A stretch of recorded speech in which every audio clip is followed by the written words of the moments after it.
Hello, welcome once again. Another edition of Quoth the Raven, Lewis Bright Raven. I'm your host, Lewis Bright Raven, 30-year veteran of comic, science fiction, fantasy, horror, and role-playing games as writer, illustrator, editor, publisher, and talent scout. It is Tuesday, May 31st, 2022, and we're closing out the month with comics reviews. Um, these were supposed to do a little bit earlier, but I got tied up with the holiday weekend and stuff. So hopefully we'll get some good reviews here. I'm wearing a Beowulf shirt. This is the t-shirt that came with the Beowulf comics from Monarch Publishing, which we'll review in a moment. Those are a crowdfunded company owned by Grant Lankard. And let's see what I have to think about that series. Beowulf 1 through 3 were $17. Again, this is crowdfunded through Kickstarter. Publisher is Monarch Publishing, written by Grant Lankard, with penciler Antonio Brandao, inks by Grant Lankard, colors by Roy Moon, lettering by William Stitchwell. The genre is fantasy. And what it's about. In modern-day Denmark, a mining company opens up a cave to discover a dragon's den filled with gold and a sleeping dragon. A dragon that, of course, wakes up. Cut to Breezewood, USA, to the bedroom of 13-year-old Hazel, who is playing with her cat Mooney, when she gets a flash in her mind of the dragon waking up and the cat begins to talk to her. Now, for whatever reason, she doesn't seem to question anything that's going on while this cat is talking to her. He asks her to get a mirror, and he somehow gets chalk and draws out runes on the kitchen floor with the chalk in his mouth. And then says some mystic stuff, and they jump through the mirror, which has now become a mystical portal.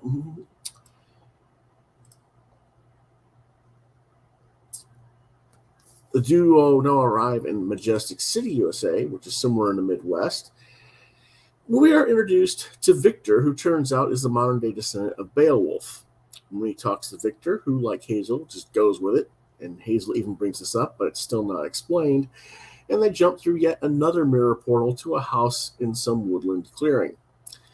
Victor is something of a lost cause, a slacker without a job and no direction in life, but he keeps having recurring dreams of his past life as Beowulf, so perhaps Mooney talking to him seems normal somehow.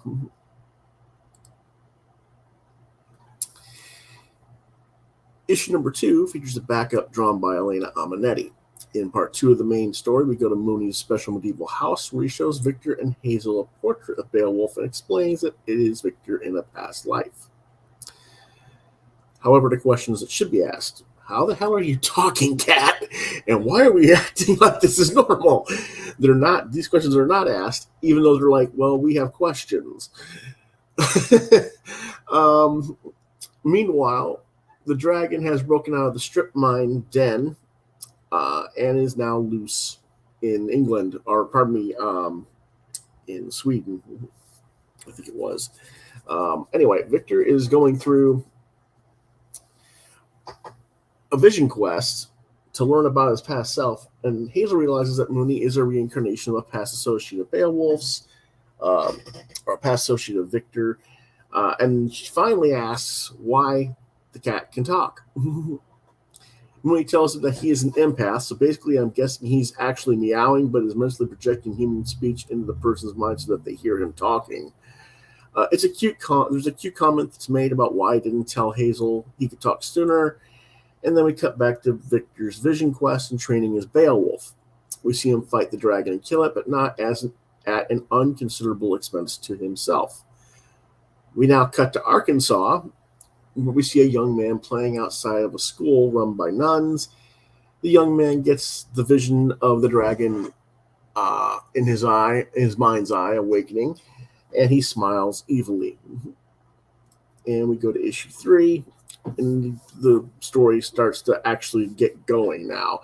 There's lots of stuff going on. Victor is given dragon's blood to heal from his near-death experience in his vision by fairies. He wakes up with dragon wings and the ability to breathe fire, as Denmark, not Sweden, Denmark, is being attacked by the dragon.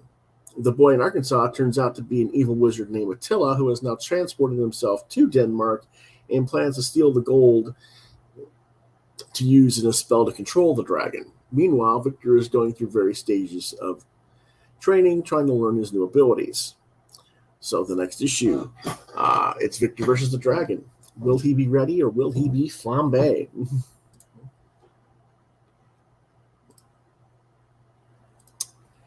What do I think? Well, I think the story concept's really cool. The execution's a little bit too simplistic for my taste. I can see so much more depth and range being given to the story.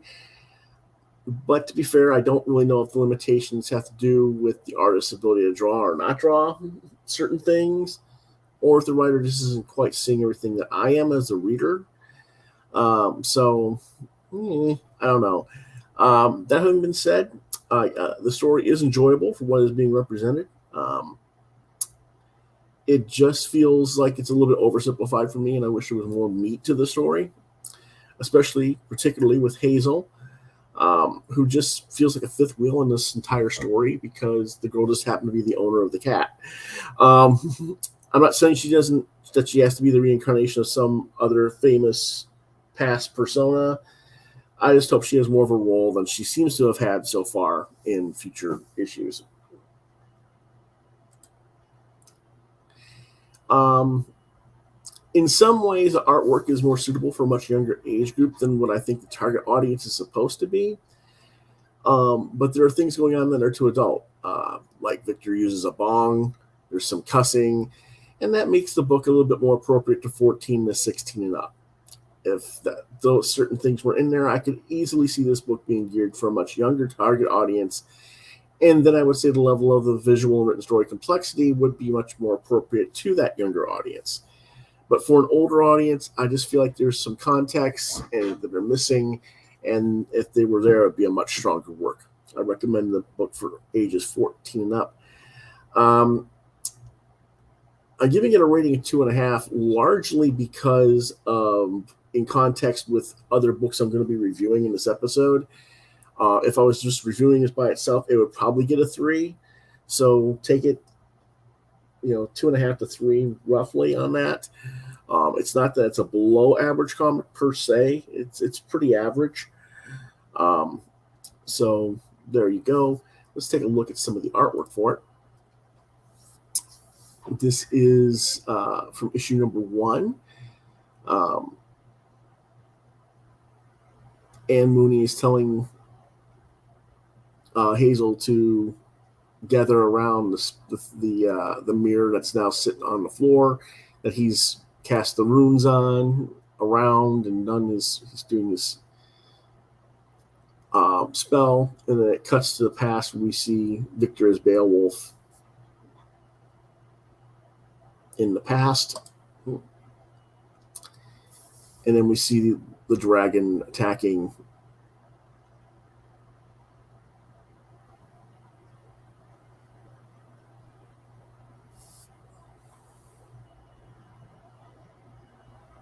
this page on the right's a little bit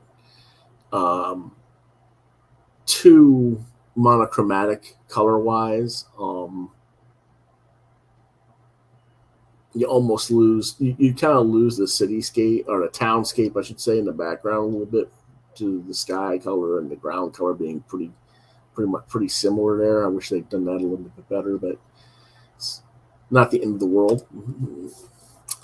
This is from issue number 3, where they're in Denmark and having a kind of this weird date situation. And then the dragon comes and, apparently this dragon is so huge that it outsizes these fighter jets who, for some reason, are like, no, we got to pull up and get out of here right now. We can't fire on it. We can't fire missiles. We can't shoot at it. No. We got to get out of here.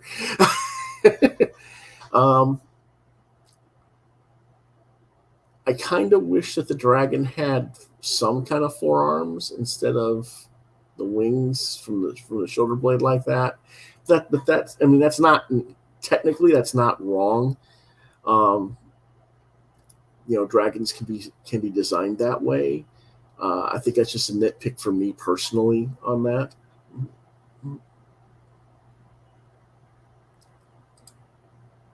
Okay, next book is Beyond the Beyond, number 1 for $4.99 from Scout Comics.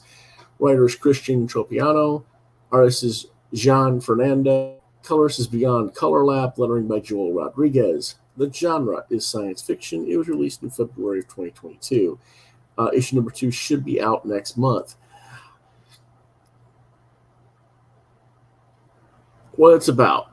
Nova Vega, a 16-year-old daughter of space explorers Janus and Andromeda Vega, is a self-thinking young woman who wants to find out what really happened to her parents, who she's been told disappeared into a black hole 10 years earlier.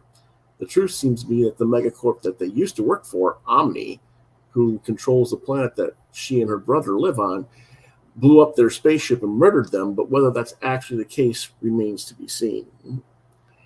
Nova is an obstinate, anti-establishment person. She's rather anti-Omni, very self-reliant and self-thinking in that respect. Her older brother Sirius is a minor in the Omnicorps group, and he just wants her to go let things go and get over the loss of her family and get into Omni's academy with the rest of her class. But Nova considers all that to be nothing but brainwashing.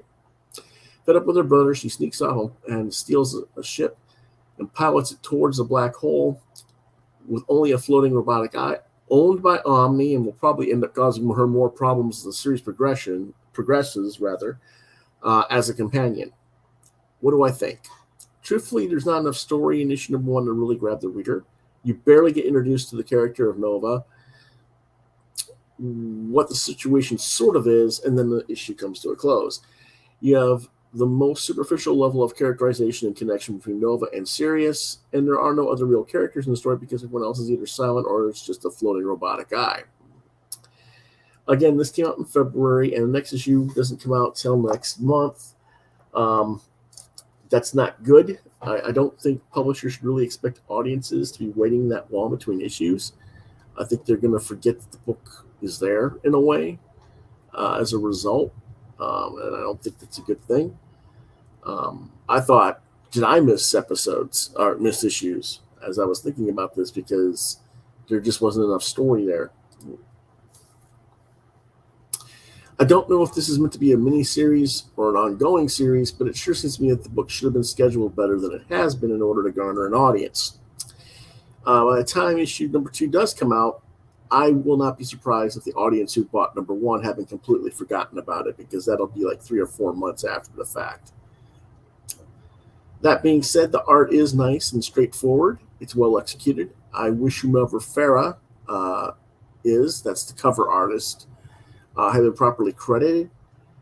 No mention of them in the credits at all. It might be John Fernando who did the cover. I don't think so. It doesn't look like the same artist to me. But the interior artist's work is solid. It's a little bit too stiff in some of the figure work, but the stylization is consistent, and I don't have any other issues with it. I do suspect that as the story progresses and the artist gets more comfortable with drawing the character of Nova, they will feature more fluidity of movement and other qualities of storytelling. The color work is well done. The writing is acceptable in the context of what is offered. It's just an issue that there isn't enough plot here to really make the audience committed to the story, just in the first issue alone, in my opinion. Ages 13 up. It's pretty average, 3 out of 5. Here's some of the artwork. And again, the artwork looks really nice. This is Janus and Andromeda outside of the planet and black hole that they were investigating. Sergei Page is the head of the Omni Group and CEO, and he's telling them, we thank you for your service.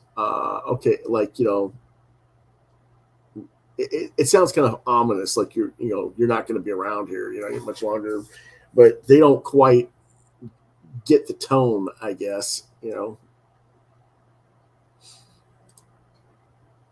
And then their ship explodes, and then they cut to Nova here, who's the redhead. This is her in class being obstinate. She was sleeping, didn't have her brainwashing headgear on, basically. And the robotic guy sends her out of her class to principal's office, who is a robotic guy. And then Sirius shows up, and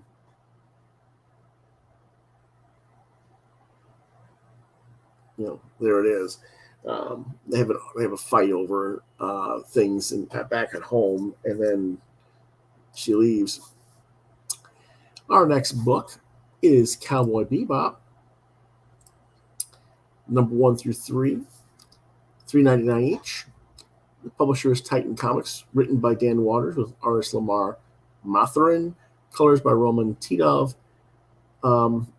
lettering Richard Starkings and Jimmy Betancourt of Comicraft. Genre science fiction, and these were released from February 2022 to April 2022, and I don't know if issue 4 came out yet, or I haven't seen it. The story arc title is Supernova Swing.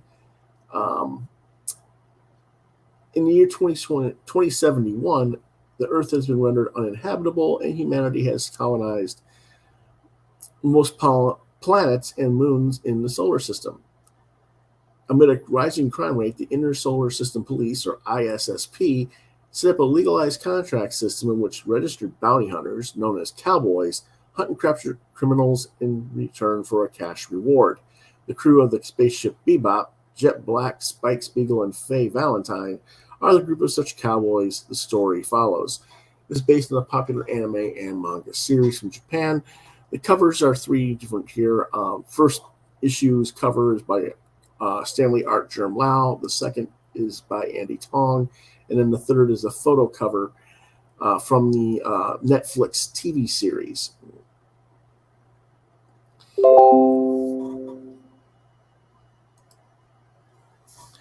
I like both the Lau and the Tong artwork. I kind of wish that Andy Tong had been the artist on this book instead of Lamar Mathurin, and you'll see why in a minute. I'm familiar with Andy's work, and I know he could probably have done a regular full series like what you see there on the cover. I don't know how long it would have taken him to do it offhand, because it's been a while since I've seen him do sequentials, but I know he can do it. It would look awesome. But anyway, what it's about. On the trail of a fugitive named Melville, the Bebop crew track him down to a casino on Mars. Thinking that they have him dead to rights, somehow Melville escapes via the use of a vest that creates probability fluxes, where Faye's gun unexpectedly jams and he makes a leap out of a window that he could not possibly normally survive. Frustrated by their failure, the trio regroup at the Bebop ship and get in touch with Jet's police contact.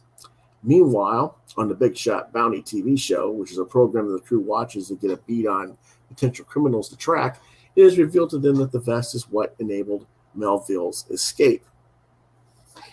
Cut to Melville, who has been tracked down by the Syndicate, a criminal organization to help finance the creation of this vest, but because of the abilities of the vest, he escapes them as well. The Bebop crew find a lead and realize that Melville is on the moon known as Silene, which I think is a Jupiter moon or a Neptune moon. I can't remember which. Anyway, it's an actual moon out there in the solar system, and they head out for it. There they discover that the atmosphere from the terraforming leaves you in a drunken haze, and that anyone who lives there is basically too out of it to care about much of anything, as they are happy drunks, more or less, or stoned. Spike meets Melville's scientific partner, who has another one of those vests.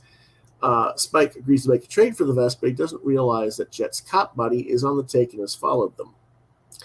He plans to steal the vest for whomever he's working for, which assumes that he's a corrupt cop working for the Syndicate, but that was not explicitly stated in the issue. And our kitty is here to say hello. As the crew try to get noodles, because the scientist wants these crazy, outdated, out of stock, no longer being made noodles to eat. Every bounty hunter is on the make for them, having been told by Jet's contact that they already captured Melville. The fact is, cowboys have no moral code and will steal bounties from one another if there's enough cash to do it. So they have to stave off multiple hunter crews while they're trying to get the noodles to where they're going, thinking that while everybody else thinks that they got the guy, or transporting him to cops to get the cash. They stop all the other crews and they learn that Jet's contact has set them up. Where we cut back to Silene, where the said cop kills Melville's partner and steals a second quantum vest for himself and or the syndicate. There's only one more issue left in the storyline, and I haven't seen it, or it hasn't come out yet. I'm looking forward to seeing it and seeing how it concludes. What do I think? The Raven says, I say, the character designs are akin to those of the live action version of the story that recently appeared on Netflix. It might even be an adaptation of what happened in the Netflix show. I never got to see the Netflix show. But Murthurin's art's okay. It's not my favorite art style that I've seen, but there's certainly nothing wrong with it, per se. The story by Dan Waters is very well conceived and feels very much in the vein of the classic manga and anime, if a bit Americanized. Again, I do look forward to seeing issue number 4 and the conclusion of the story. If I remember correctly, the live action show did poorly and was canceled, so this might be the only story that we're going to get to see from Titan. If that's the case, that will be kind of sad, because I am a pretty strong Bebop fan. I like the manga, and I actually do like the way everybody looks in this show. I just don't have a Netflix. I can only go by photo cuts and stuff like that, and it looked like it was a pretty cool, interesting story, way they did it for the Netflix show. This book is recommended for ages 16 and up, and I give it 3.5 stars. Let's take a look at some of that Mathurin artwork. As you can see, it's quite stylized, very neonish coloring from Roman Titov. This is a casino bar in Mars that they're at.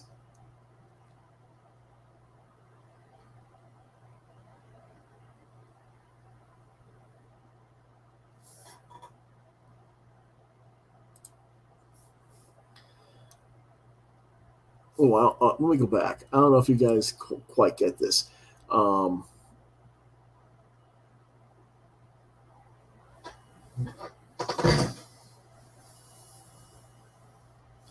There might be something missing here. There might not be. All right.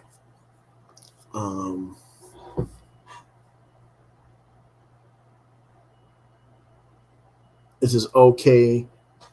3, 2, 1, and then the first thing is says "Let's jam." Very much like the beginning of the open segment of the cartoon. So when you can almost in your mind as the action's taking place, you can hear the opening theme music while this is all going on. Pretty well done overlay there, I thought, psychologically speaking.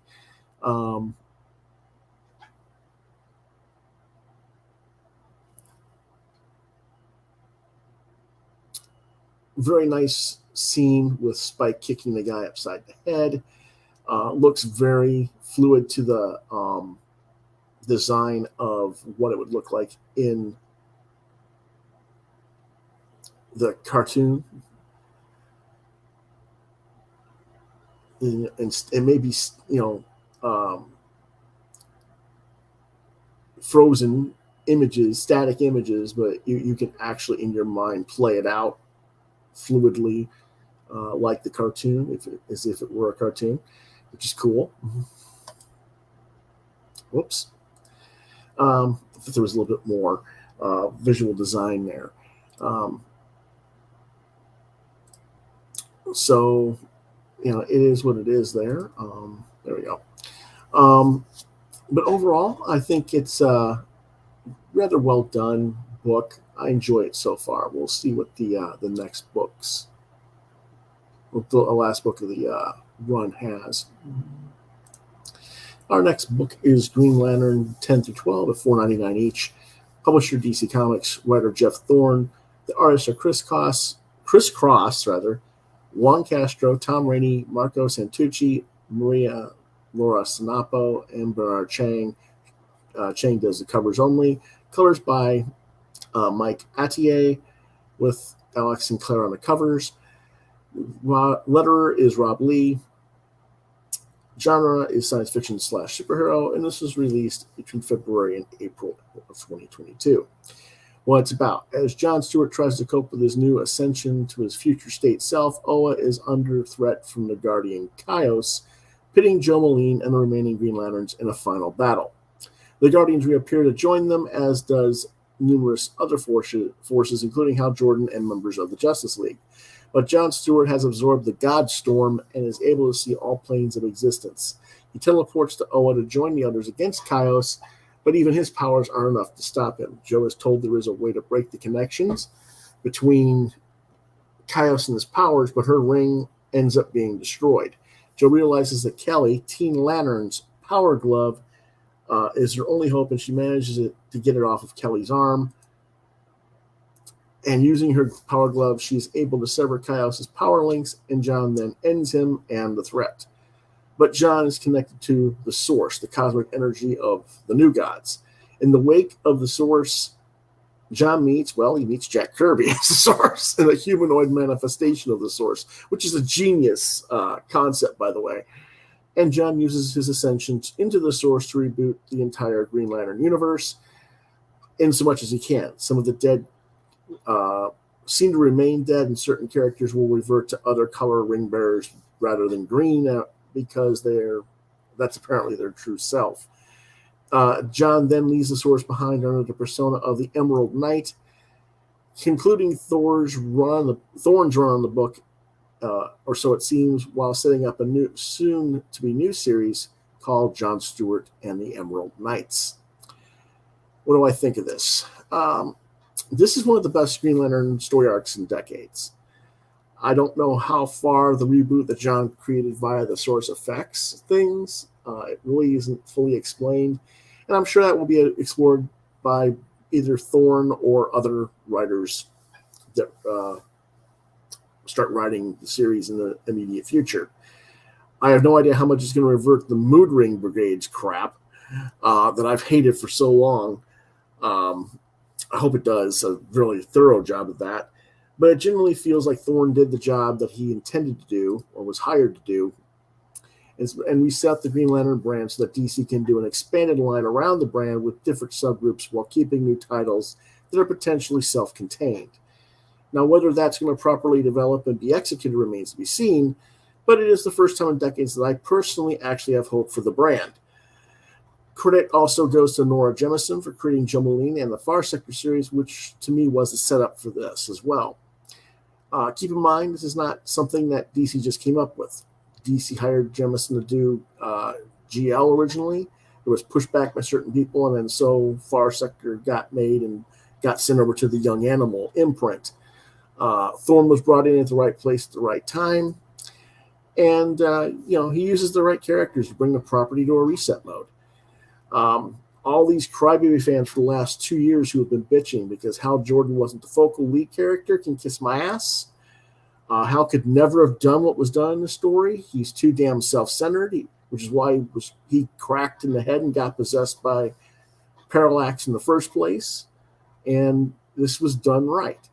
So thank you, Jeff Thorne and Nora Jemisin, for making Green Lantern something worth reading again, and not just Hal Jordan and the Moon Ring Brigades versus the DC Zombieverse crap that really ruined the brand for me. Not that the brand wasn't ruined even earlier when Hal went nuts in the 90s and Kyle Rayner was introduced, but for all the people who were telling me how great the Jeff Johns run was. No, it wasn't. Anyway, this is recommended for ages 13 and up. I give it 4 out of 5 stars.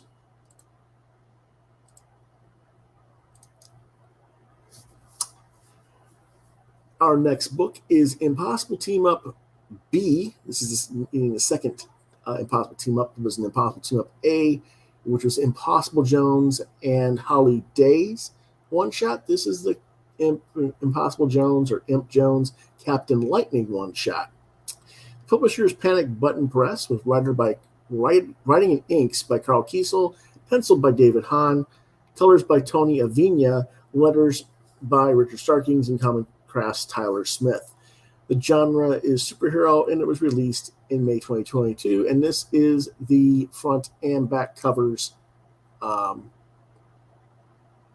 shown side by side, not folded out.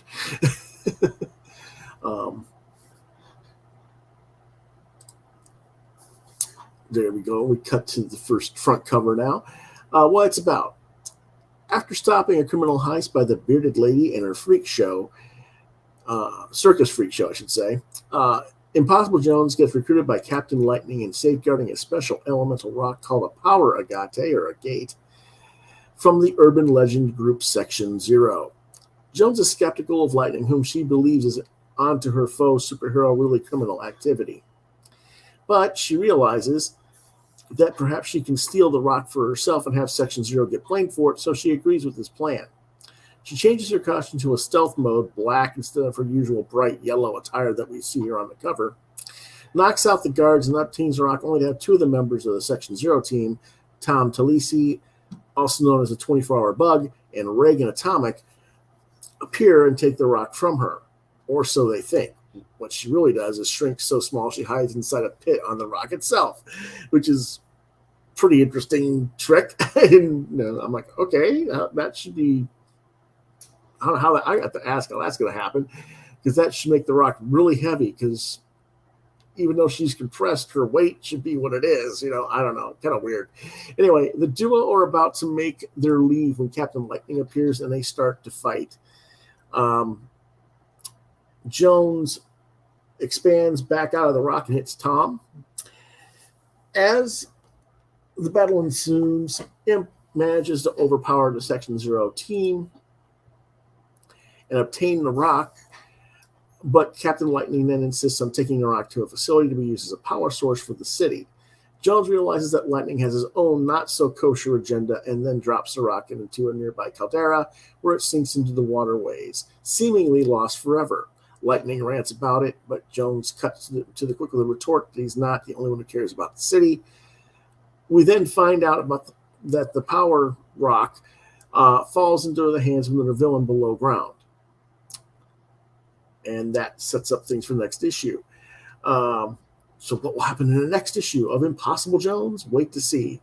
In fact, I believe there is a Impossible Team Up C book with Polecat that's currently on Kickstarter that you can go check out. That is the next story in this event. Then there are 2 separate Even Steven backup stories in this book as well. The first one is called The Devil You Say. It's written by Mark Wade. Artist is Dan Schade. I hope I pronounced that correct. Colors by Tony Avina. Lettering by Starkings and Smith.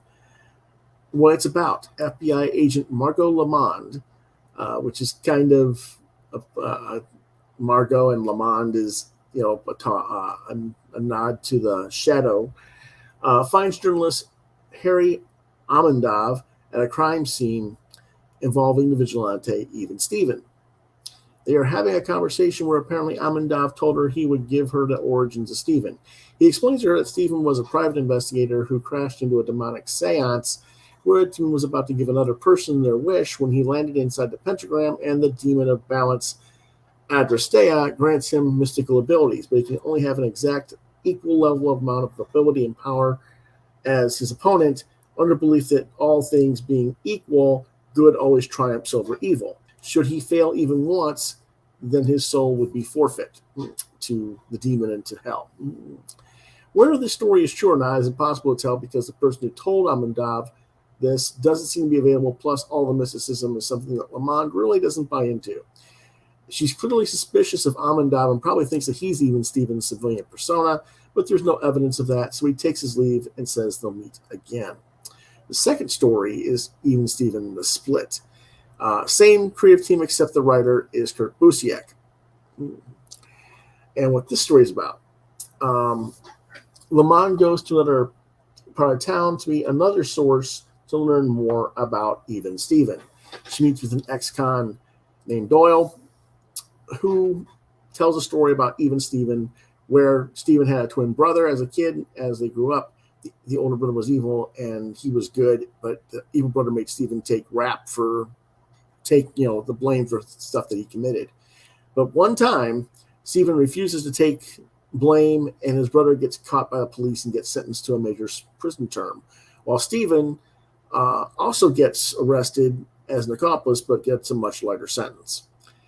But Stephen is something of an oddball. He has albino skin and white hair and red eyes, kind of like an albino rabbit type person. Doyle says he may have been affected by experimental drugs while he was in the womb. Anyway, Stephen learns that his brother was killed by other prisoners in the maximum security prison. He freaks out, and then his power kicks in, and he becomes Even Stephen for the first time, and he disappears from his prison cell. And that was the end of the origin. Lamond checks into this and thinks it's a solid truth, but Amandab corrects her when they meet and says he checked into that story too, but it turns out that Stephen never had a twin brother. So even Stephen's real origin is still secret and still out there. What do I think of those, of the whole stories? It's so nice to see the members of Section Zero again. It's been far too long since they came out with new material. The cover here is by Tom Grummett, and Tom's also the artist of Section Zero. I love the cover. I like the artwork for the interior as well. All the stories were well done. I think Kiesel goes a tiny smidge overboard with the bad puns and jokes in the Imp Lightning story, but it's written in such a manner that it's clear that's what he's doing, and that he's quite aware that he's laying the bad jokes on thick and taking it to the very cusp of breaking the audience's patience with him. I think, it's cute, but it's just not. It's like, don't break the fourth wall, don't get it too much, but it's okay. David Hahn's art is very nice as well. I enjoyed the cavalcade of characters in this. The Circus of Crime homage with the bearded lady and her associates at the beginning of the book are great. I hope that those aren't what we call throwaway characters. They're a great homage to the Circus of Crime from Marvel, and I really like those characters. I hope we'll see them again. The puns about Section Zero and Todd DeZago and Craig Rousseau's Parappanauts were cute, and I hope that the readers pick up on that, and that if you like this book, you'll also like the Parappanauts and check out their book over at Scout Comics, where Impossible Jones is released after it comes out through Kickstarter. The first series of Impossible Jones has also come out through Scout, so make sure you look for that as well. The two Even Stephen stories are also very well done. I am not a fan of Wage writing whatsoever, and yet I will say this story worked just fine for me. I much prefer Busiek's writing, but both plots and versions of Even Stephen's origins are really well done, and it's going to be interesting to see where the next installations lead, installments rather, will lead in the next one-shot book with Polecat. This being a crowdfunded book, I don't know if or when these stories will get to appear in the Scout Comics edition of Impossible Jones. So far, Scout has only reprinted the original miniseries, but this book continues to be a really fun concept, and I really wish that more people would check this book out. I do find the cuss words are getting blocked out in places to be a little bit weird, but at least Carl Kiesel isn't consistent in doing it. So if that's how he wants to handle the use of profanity in the book and keep it viable for younger readers, all the power to him. So be it. I recommend it for ages 13 and up. I give it 4.5 stars. We're going to stop sharing the screen here. Here is the book. And I'm actually going to open it up.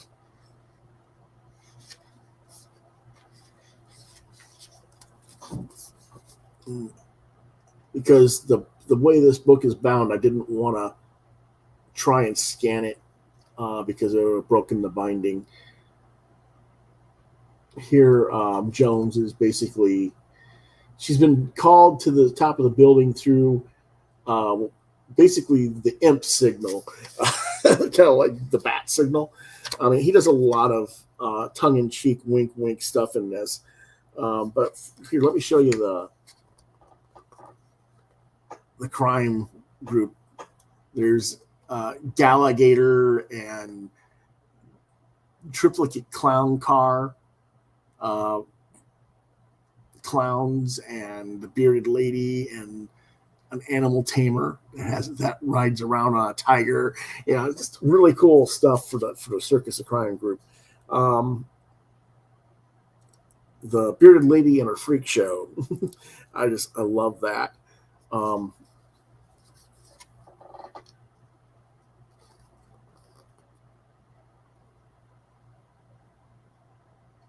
And the pigeons around her, the animal tamer can see her up on top of the building through the birds, and the birds attack her, which is cool. Knock her off the building. Luckily, she's like Plastic Man and can bounce, but still, just a really well done thing there. Let me see.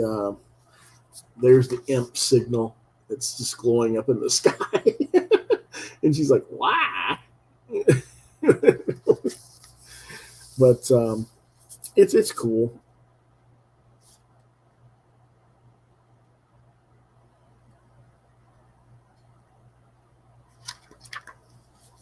Here's where she sneaks in to steal the rock, and she's in her stealth costume, which is kind of cool looking.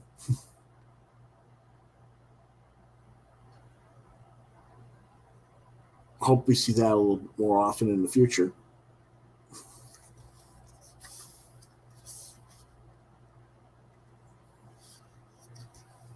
And then, again, there's where the two members of Impossible, or of Section Zero, rather, catch her with it.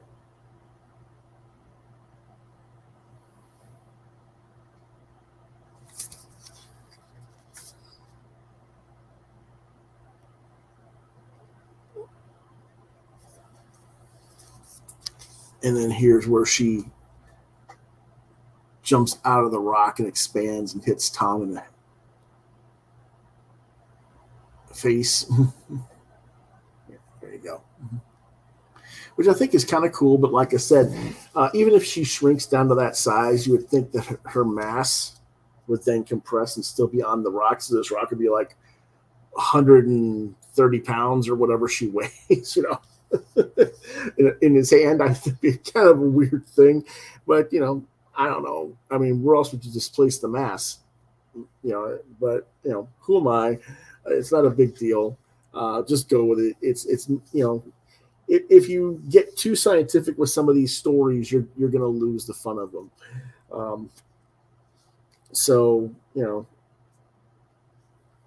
then she freaks out because Tom has turned into the 24-hour bug, and then she realizes it. And then here you can see where he crosses out the cuss words with blocks like that.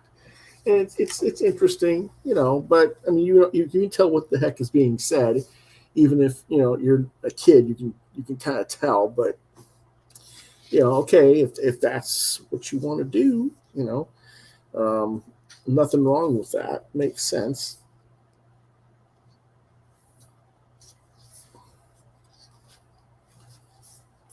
Here is Mark's story of Even Steven and there's where the demon of balance is being summoned, and the detective crashes through the window and lands inside the pentagram circle. Mm-hmm. And then barters a deal and becomes even Steven.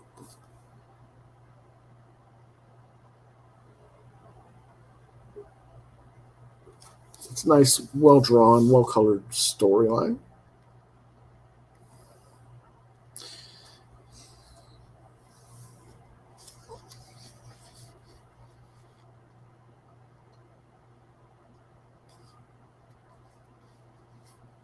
And then here's some of Kurt Busiek's version of the story with the white albino version of Steven and his evil brother. As you can see, he's really white and pale with the red eyes.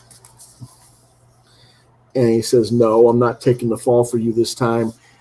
And then he finds out his brother has died, and he freaks out and becomes mystically imbued or whatever. And then somehow all that's left is this split image of even Steven on the wall of the prison cell. And again, very well done. Very enjoyable book, as always. Always a good series to check out. Anything that has to do with Carl Kiesel and his creator-owned character universe is worth your time to get. Lastly, we have Sam Hell Noir edition. This is a one-shot for $3, written and drawn by Carl, with colors by Jeremy Caldwell, lettering by Richard Starkings, and Comicraft. This is a mystical supernatural adventure. I'm not exactly sure when this was released. I'll explain that in a bit. What it's about. Sam Hell is a kind of a cross between Wolverine, John Constantine, and Doctor Strange. He's a supernatural investigator and mage who lost his left arm and now has a magical fake arm in place of it, which is what you see glowing. He's visiting a place where his deceased girlfriend died at Christmas time last year and gets attacked by a malevolent spirit, but then Harper, his girl, appears and he lets the spirit go. Sam and Harper talk about what happened the year before and the events surrounding her death. She has only come back to tell him that his arm was not destroyed and could be used as a talisman for evil magic. She has to move on to the light and be safe before someone else can call upon her and control her and use her against him.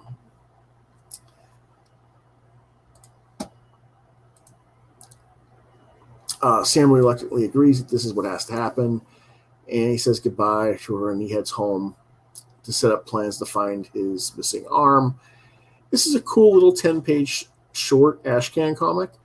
And I think this might have been released on Carl's website online as a webcomic first, but I'm not really sure. But the trademark on the book does say 2020, so I'm guessing it's at least that old. I liked everything about this. Apparently, he had asked writer Cullen Bunn to collaborate on this, but Cullen chose a different property, which they haven't gotten around to doing because he's been busy with Impossible Jones. And frankly, honestly, doesn't Cullen Bunn have like 15 to 20 projects out on the market already? I don't think he needs to be writing it. You can find someone else who is working, Carl. Not that Cullen Bunn's a bad writer or a difficult person or anything like that. It's just, if you're gonna hire someone who isn't working to collaborate, that's just my take on that. But that's just me. I do like this quite well. I kind of wish that Carl Kiesel had the power of Jimi Madrix so we could just have the time to make all these cool comics regularly. I hope this series does get more traction in the future. It is recommended for ages 16 up. It also receives 4 out of 5 stars.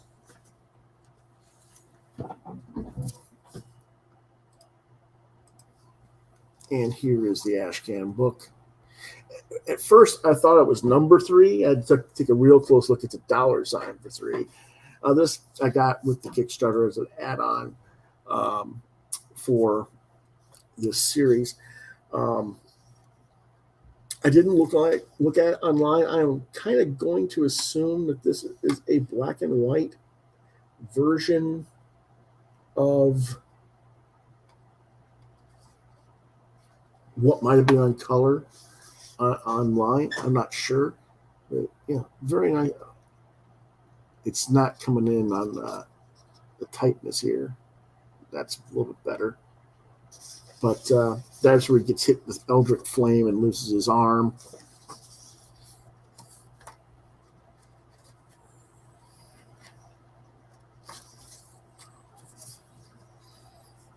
And then a year later, as he goes below into the train station area, he's only got the one arm that you can see.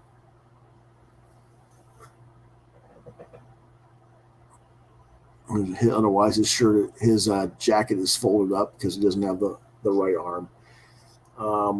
He gets attacked by a malevolent spirit. He shoots at it.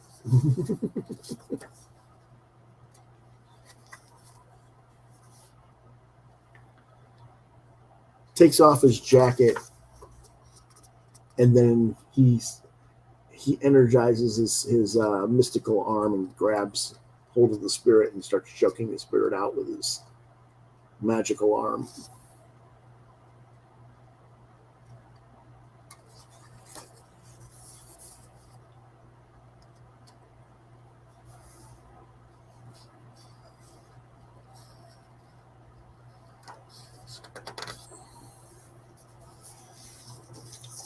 And then they have their little conversation about what's going on.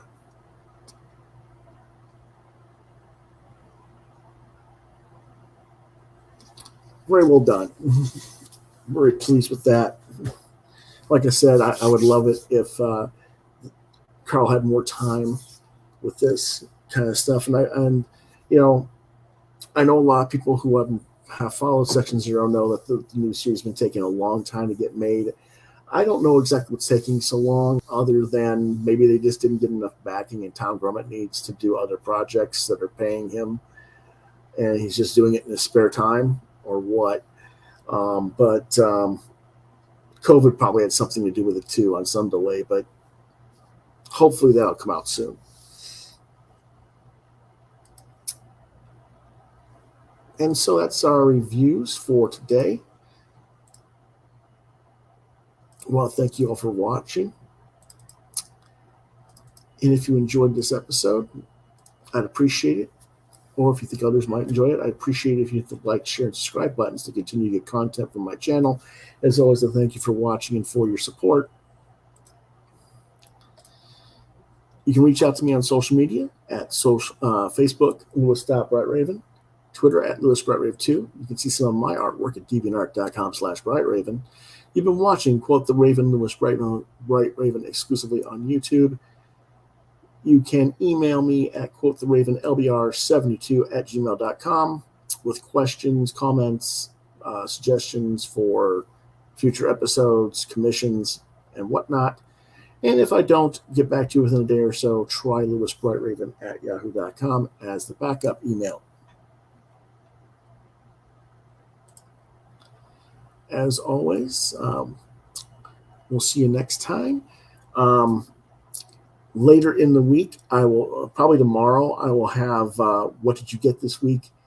And then on Friday, I will have we'll get caught back up with the Friday night movie TV talk with the second installment of the Gotcha Man original series. We'll be talking about the next segment, so be sure to check out my channel for the first episode, which was last week.